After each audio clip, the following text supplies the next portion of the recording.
Olá, boa noite. O presidente da Câmara Municipal de Santa Luzia assumiu hoje o executivo depois que a prefeita e o vice foram afastados do cargo. Quem está à frente da Prefeitura de Santa Luzia, como manda a lei orgânica do município, é o presidente da Câmara Municipal, vereador Sandro Coelho, do PSB.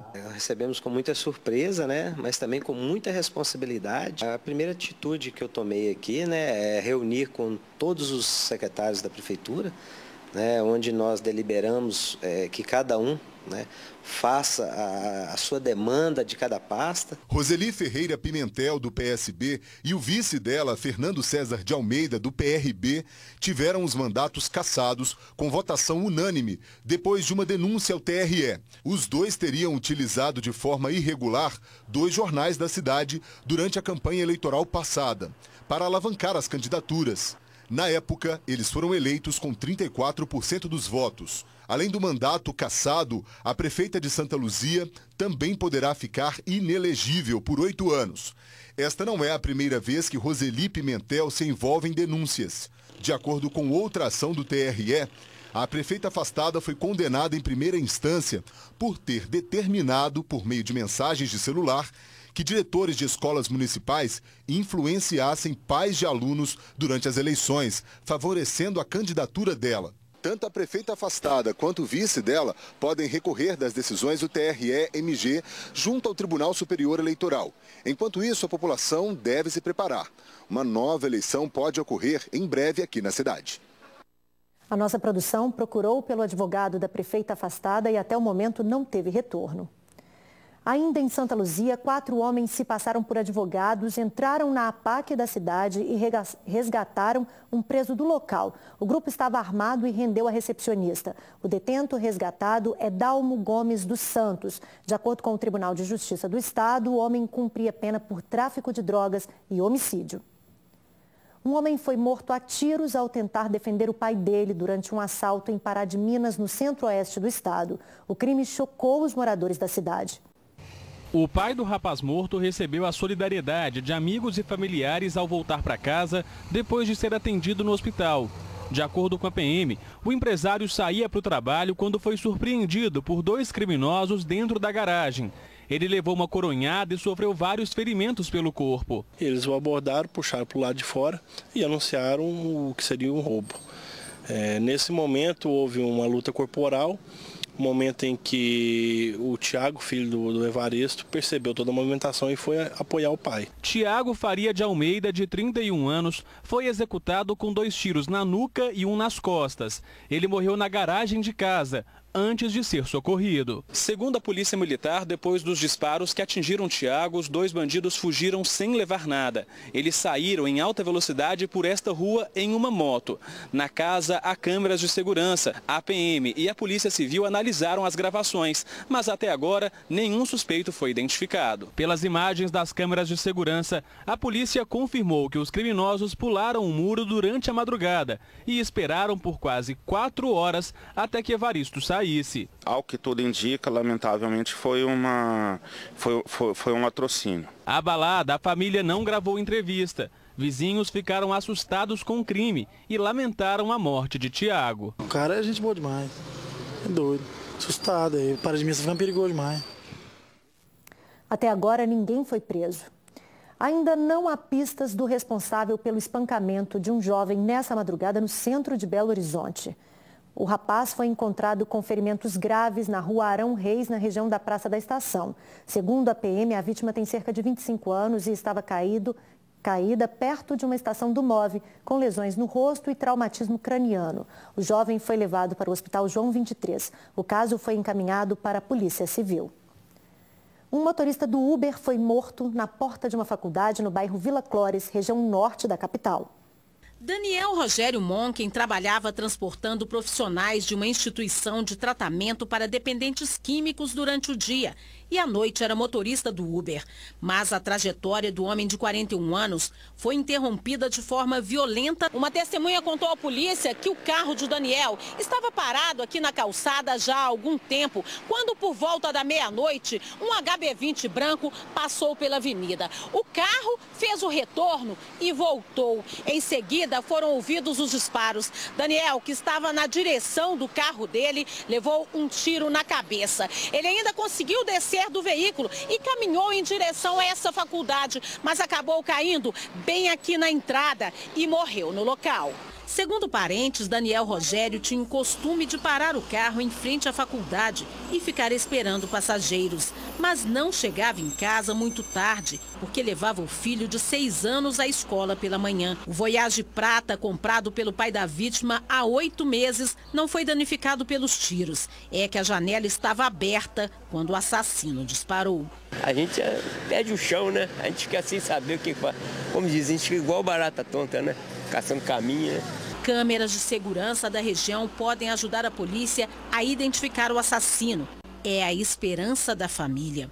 Não vai trazer ele de volta, mas pelo menos saber quem é que é, já é alguma coisa. Ele era um cara muito bacana.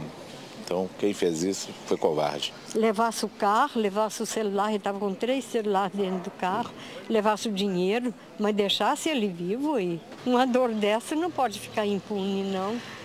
Não pode ficar assim, não, para quando for logo ele fazer com outra pessoa, não. Ninguém foi preso ainda. A Polícia Civil de Carmo do Cajuru fez a maior apreensão de cigarros contrabandeados neste ano em Minas. As 2.847 caixas de cigarros contrabandeados do Paraguai foram localizadas neste galpão do bairro Industrial 2, em Carmo do Cajuru. De acordo com a Polícia Civil, são aproximadamente 1.430.000 maços de cigarros de 10 marcas diferentes. Começamos a fazer os levantamentos iniciais e verificamos que em datas esparsas, ou seja, não tinha um funcionamento contínuo, vinha um caminhão para cá, um caminhão desse modelo carreta de refrigeração e também alguns outros caminhões. E depois carregavam esses outros caminhões e todos saíam e somente depois de outros dias voltavam a funcionar. Quando a polícia chegou, pelo menos 3 homens estavam aqui. Enquanto os policiais tentavam arrombar o portão, eles pularam nessa estrutura e conseguiram fugir por aquele vão entre o muro. 4 veículos foram apreendidos. Esta carreta refrigerada era usada para transportar a carga e despistar a fiscalização pelo país. No galpão, a quadrilha também fabricava as caixas de papelão para embalar os cigarros. Eram feitas realmente impressões em papelão, entretanto, para se dar uma roupagem ilícita ao local, para não chamar a atenção da polícia. Segundo a polícia, a carga está avaliada em R$7 milhões e seria distribuída na região centro-oeste. Acreditamos que seja a maior apreensão de cigarros contrabandeados em Minas Gerais esse ano. A polícia procura pelo grupo que incendiou um ônibus no bairro Independência, na região do Barreiro, em Belo Horizonte. O motivo da ação seria uma desapropriação da CEMIG feita nesta semana. Segundo a PM, o motorista contou que o veículo foi atacado por populares que protestavam com móveis e madeiras na via. Eles atearam fogo nos objetos e, ainda de acordo com o relato, 5 pessoas encapuzadas ordenaram os ocupantes a descerem do ônibus e incendiaram o veículo. Ninguém ficou ferido. Um pedreiro ficou soterrado enquanto escavava o buraco em uma obra no sul do estado. De acordo com testemunhas, o homem escavava um buraco de cerca de 4 metros em uma obra em Itajubá. A terra deslizou e a vítima ficou soterrada até a altura da barriga e não conseguia se mexer. Os militares foram acionados e ficaram mais de 1 hora fazendo o resgate. O pedreiro, que tem 60 anos, foi encaminhado para o hospital para exames. Estava assustado, mas sem ferimentos graves. Terminam amanhã as inscrições para o programa Universidade para Todos, o ProUni, do 2º semestre de 2017. Os estudantes interessados vão poder consultar as bolsas oferecidas e se inscrever na página que aparece aí na sua tela. Quase 150.000 bolsas são oferecidas em mais de 1.000 instituições privadas de educação superior. O ProUni é voltado para estudantes da rede pública ou bolsistas integrais de escolas particulares. Também estão incluídas as pessoas com deficiência e professores da educação básica em escolas públicas, que compõem o quadro de pessoal permanente da instituição. Só poderão participar do processo seletivo os candidatos brasileiros que não tenham diploma de curso superior e que tenham feito o Exame Nacional do Ensino Médio de 2016. É preciso ter obtido no mínimo 450 pontos na média das notas do Enem e não ter tirado 0 na redação. A primeira chamada será feita no dia 12 de junho. Minas Gerais registrou hoje baixa umidade relativa do ar em praticamente todas as regiões. Aqui em Belo Horizonte, o índice subiu um pouquinho em relação a ontem. A média foi de 40% nessa tarde ensolarada. A Defesa Civil emitiu até um alerta por causa do clima seco, já que a situação é bem ruim para a população, especialmente para os portadores de doenças crônicas. E para amanhã, como é que vai ficar o tempo em todo o estado? Veja a previsão no mapa.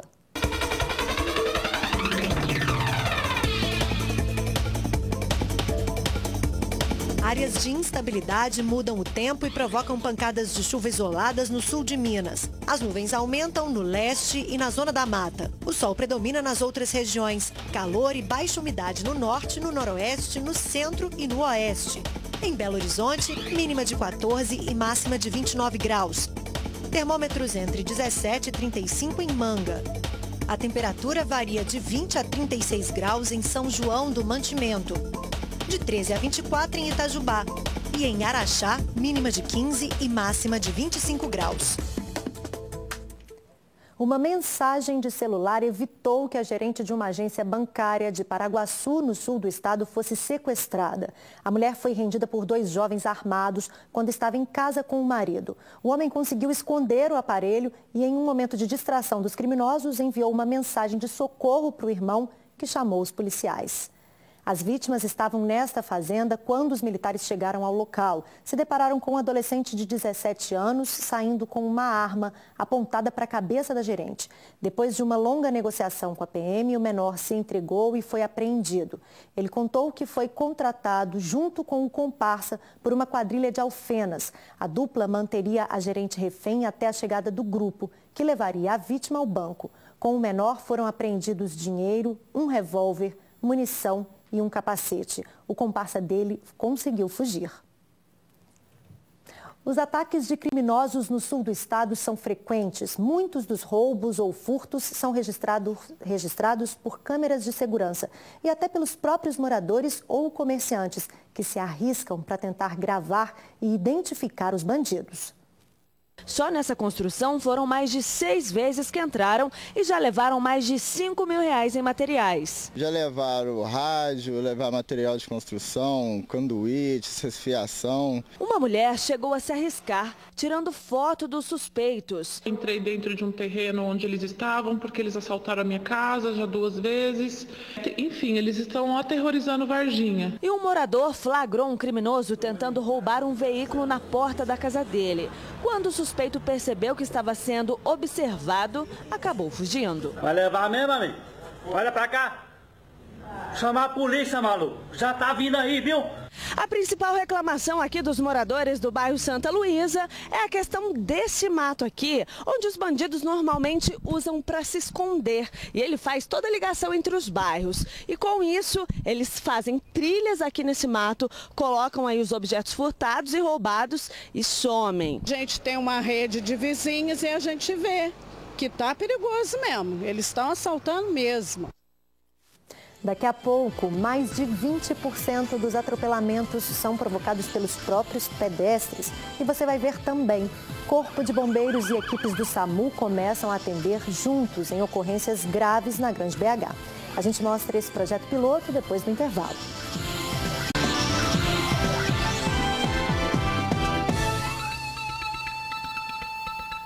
Começa na próxima segunda-feira, dia 12, o cadastramento escolar 2018 para o ensino fundamental em escolas da rede municipal de Belo Horizonte. Pela primeira vez, o processo só poderá ser feito pela internet, por meio do portal da Prefeitura.